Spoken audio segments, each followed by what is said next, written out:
ఉన్న బంగారాన్ని విడిపించి ఆ రోజు ఆన్లైన్ రేటుకే మేము కొంటాం. Sharma gold company.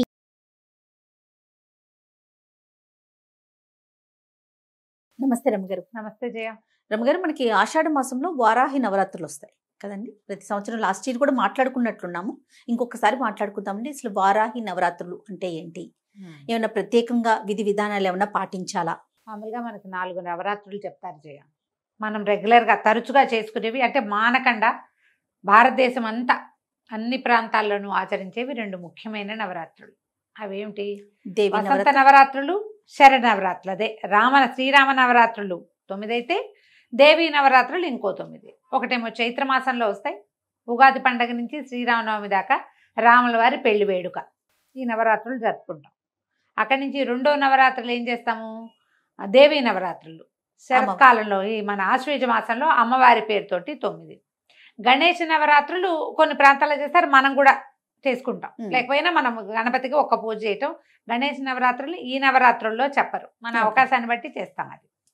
అయితే ఈ 2 కాకుండా గుప్త నవరాత్రులుగా చెప్పబడే 2 ప్రత్యేక నవరాత్రులు ఉన్నాయి. ఒకటి వారాహి నవరాత్రులు, ఇప్పుడు ఆషాఢ మాసపు తొలి రోజు నుంచి నవమి దాకా. 4వది శ్యామలా నవరాత్రులు, అది మనకి మాఘమాసపు పాడ్యం నుంచి నవమి దాకా వచ్చేవి. ఈ వారాహి శ్యామల మంత్రాధిష్టాన దేవతలుగా చెప్పబడతారు. అయితే ఈ వారాహి నవరాత్రులు అవి ఇటీవల కాలంలో వెలుగులోకి వచ్చింది. మనకి మనుషులకి ఏమంటారంటే సాధారణంగా జరిగేవి కాకుండా ఏవో చెప్పరానివి, చెప్పలేనివి, తీరనివి, సరిపెట్టుకోలేనివి అలాంటి ఇబ్బందులు వస్తూ ఉంటాయి. ఈ జాతకాలు చూపించుకును, లేకపోతే ఎవరైనా గురువు గారిని ఆశ్రయించు ఉన్నప్పుడు ఈ సాధారణ దేవతారాధన కాకుండా ఉగ్ర దేవతారాధన కూడా చెప్పబడుతుంది జాతక రీత్యా. ఓకే. అట్లా రేర్గా అప్పుడప్పుడు ఇది చదువుకోండి అని చెప్పబడే విషయాల్లో దశమహావిద్యలు ప్రత్యేకమైనవి. అలాగే ఈ వారాహి శ్యామల ఇవి మంత్రబోధ ఉండి చేసుకునే వాళ్ళు చెదురుమదురు అక్కడక్కడ కనపడతారు. నార్త్ ఇండియాలో కొంచెం ఎక్కువ కనిపిస్తుంది మనకంటే, ఎందుకంటే వాళ్ళు చండీ పారాయణము అవి చేస్తారు. ఓకే. దసరాల్లో అసలు చండీ పారాయణ అవి మనకు ఉండవు.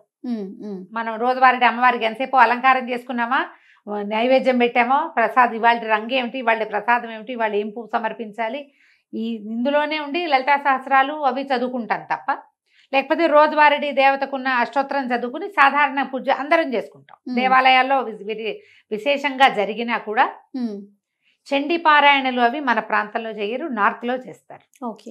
ఈ వారాహి శ్యామల నవరాత్రులు కూడా మనకంటే కూడా బీహారు ఆ వైపు, కాశ్మీర్ వైపు అక్కడ జరుగుతాయట.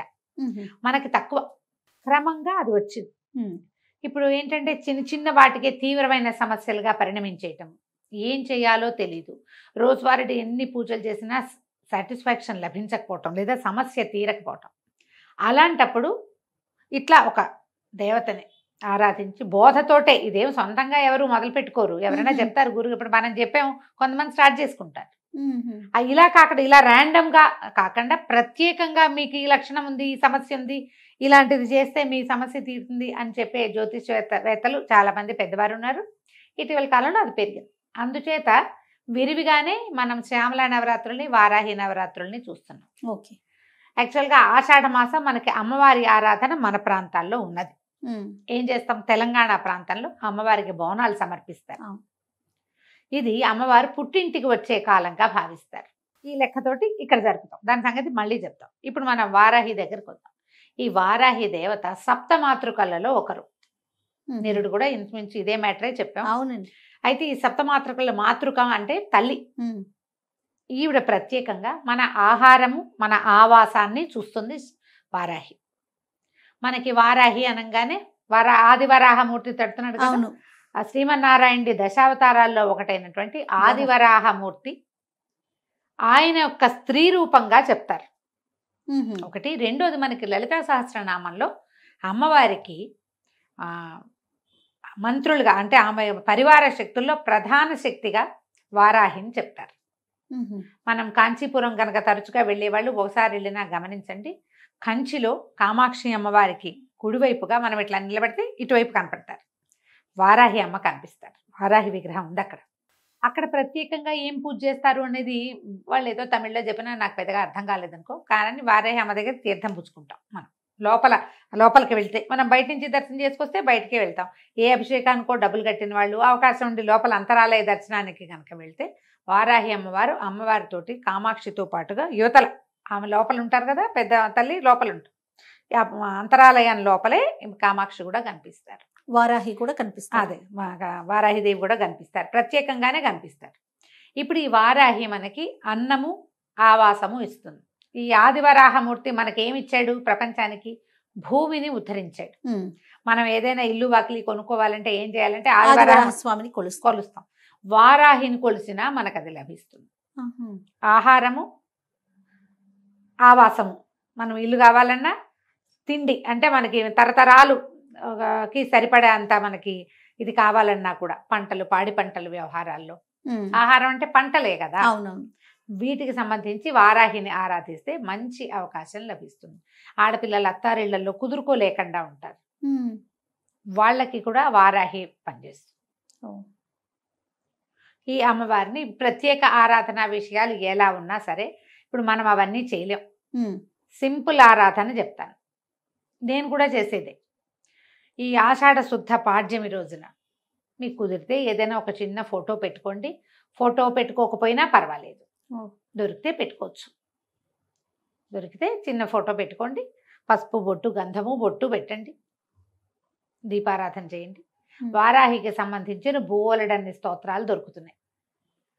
రోజువారీ పూజలోనే ఆమె కోసం ఆ స్తోత్రం చదువుకోండి. ఈ 10 రోజులు ఒక నియమం పెట్టుకోండి. 10 అంటున్నా కానీ 9 రోజులు ఒక నియమం ఉంచుకోండి.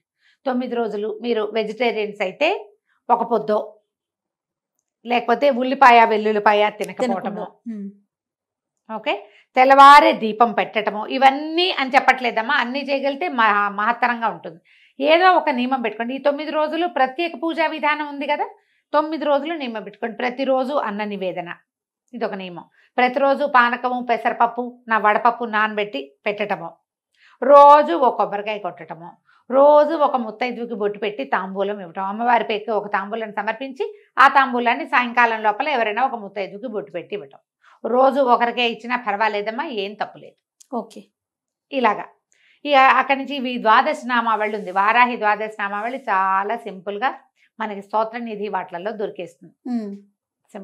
సింపుల్గా ఉంటుంది. చిన్న స్తోత్రం కూడా ద్వాదశ నామ స్తోత్రము లభిస్తుంది, ద్వాదశ నామావళి లభిస్తుంది. ఒక పెద్ద గంట సేపు చేయలేకపోయినా కూడా ఇలా చేసుకోవచ్చు. చాలా సింపుల్, అది చదువుకోండి. ఓకే. అమ్మవారికి కుంకుమ ఇంతంత పోసేయకండి, ఒక్క చిటిక కుంకుమ పట్టుకుని ఇట్లా పట్టుకోవటం. మీ స్తోత్రం పూర్తయ్యాక అది సమర్పించి దండం పెట్టుకోండి. మీరు వండే అన్నం, మీరు పెట్టే భోజన ఖర్చుతో భోజనం ఎంత అన్నం పెడతారో దానికి ఈ పూజకి సరిపోతుంది. బాగా చేయదలుచుకుంటే ఇంకా మీ ఇష్టం. మీరు ప్రతిరోజు చాలా మందికి భోజనం పెడతా, ఇంతంత ప్రసాదం ఉండి అందరికీ పెడతానంటే అవన్నీ మీ ఇష్టం. అన్న నివేదన చాలా మంచిది అమ్మవారికి. పానకము, వడపప్పు పెట్టుకోవచ్చు, ఏవైనా ఫలాలు నివేదించుకోవచ్చు. 2 పూటలా చేయగలిగితే కూడా మంచిదే.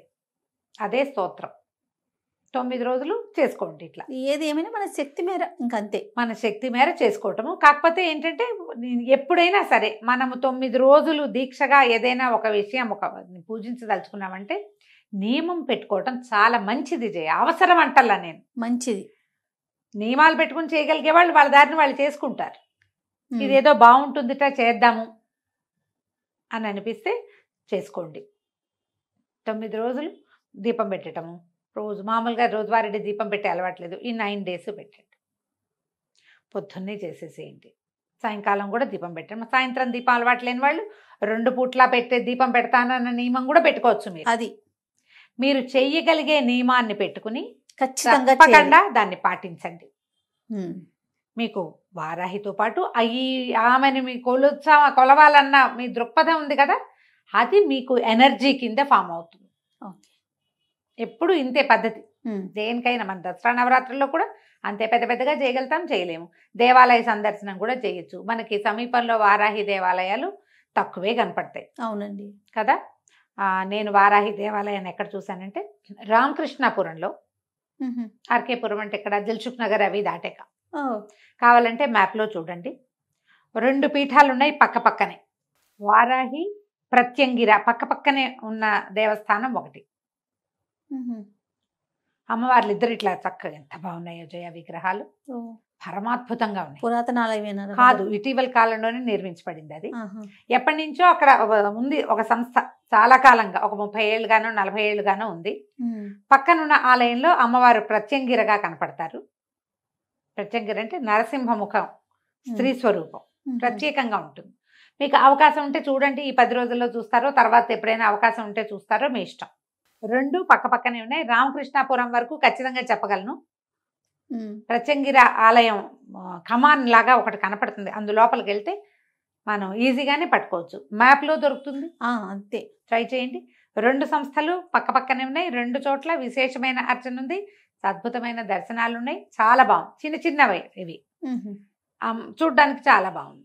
ఇంకా ఎక్కడైనా మీ ఇంటి చుట్టుపక్కల పురాతన ఆలయాల్లో ఎక్కడైనా వారాహి స్వరూపం అమ్మవారి దేవాలయాల్లో ఉంటే గనక, ఇంకొక వారాహి దేవాలయం ఎక్కడ చూశానంటే నేను, ఇది హెచ్ఎంటి ఆఫీసర్స్ కాలనీ సికింద్రాబాద్, అక్కడ కూడా ఒక వారాహి మఠం వారి ఆధ్వర్యంలో సింహవారాహి అమ్మవారు ఇంతున్నారు. చాలా బాగుంది. చిట్టి దేవాలయమే కానీ అమ్మవారు మంచి కళగా చాలా పవర్ఫుల్ గా కనపడ్డారు. అక్కడ ఏవో హోమాలు అవి జరుగుతాయి. ఇప్పుడు నేను చెప్పిన ఇక్కడ కూడా రామకృష్ణాపురంలో కూడా హోమాలు విశేషంగా జరుగుతాయి. అవకాశం ఉంటే చూడండి, ఏం లేదు. మీరు చేయదలుచుకుంటే ఈ 9 రోజుల్లో ఏదో ఒక్క రోజైనా చేసుకోండి. పాజిటివ్ ఎనర్జీ, అంతకంటే ఏం లేదు. ఇంక మనకి మంచిది. జాతక దోషాలు ఏమైనా ఉంటే, పిల్లలకి పెళ్ళిళ్ళు కాకపోయినా, ఆడపిల్లలు అత్తవారిళ్లలో ఇబ్బంది పడుతున్నా, అబ్బాయిలు అత్తవారిళ్లలో ఇబ్బంది పడుతున్నా చేసుకోవచ్చు. అదేనండి. సమాధానం దొరకని ప్రశ్నలు, పంటలతో ఇబ్బంది, పొలాల్లో ఇబ్బందులు ఉన్నవాళ్ళు, స్థలాలు ఎక్కడైనా ఇరుక్కుపోయి వెనక్కి రాని వాళ్ళు, అమ్మదాం అనుకుంటాం ఎప్పటికీ అమ్మలేని వాళ్ళు, కొనాలనుకుంటున్నాం కొనటం కుదరని వాళ్ళు, వీళ్ళందరూ కూడా వారాహిని ఆరాధన చేసుకోవచ్చు. వారాహి ఆరాధన సంవత్సరం అంతా చేసుకోవచ్చు మనం కావాలనుకుంటే. ఈ ప్రత్యేకమైన దినాలన్నప్పుడు ఇలాంటప్పుడు అమ్మవారి అనుగ్రహం బాగుంటుంది కాబట్టి ఎక్కువ ఉంటుంది కదా, అందుకని అవకాశం ఉన్న వాళ్ళు చక్కగా చేసుకోండి. ఇది ఉగ్రదేవతారాధనగా భావించద్దు. మామూలు మనం చేసుకునే ఈ చిన్న పూజ సాధారణ దేవతారాధన కిందే వస్తుంది. ఓకే, మనం ఏం చేయటం లేదు. మనం ఏం చేస్తాం, అమ్మవారికి ఒక అష్టోత్తరమో ఒక చిన్న స్తోత్రమో ద్వాదశనామావళి ఏదైనా ఒకటి చదువుకుంటాం. మామూలుగా మన ఇళ్లలో నవరాత్రుల పూజల్లో ఏం పెట్టుకుంటామో నివేదన, పాయసాన్నం చేయొచ్చు, రోజు పులిహోర చేసి పెట్టచ్చు, రోజు పాయసాన్నం చేసి పెట్టచ్చు, రోజు పులగం చేయొచ్చు, అన్నం మీద కాస్త నెయ్యి వేసి చిన్న బెల్లం ముక్కేసి నివేదన చేయొచ్చు, పనికొస్తుంది. ఓకే, మీరు అవకాశం ఉంటే తప్పకుండా చేసుకోండి. వారాహి అమ్మవారి అనుగ్రహాన్ని పొందండి. తప్పకుండా రమ్మగారు. నమస్తే. నమస్తే జయ. సుమన్ టీవీలో మీ పర్సనల్ అండ్ బిజినెస్ ప్రమోషన్స్ కోసం కింది నెంబర్కి కాంటాక్ట్ చేయండి.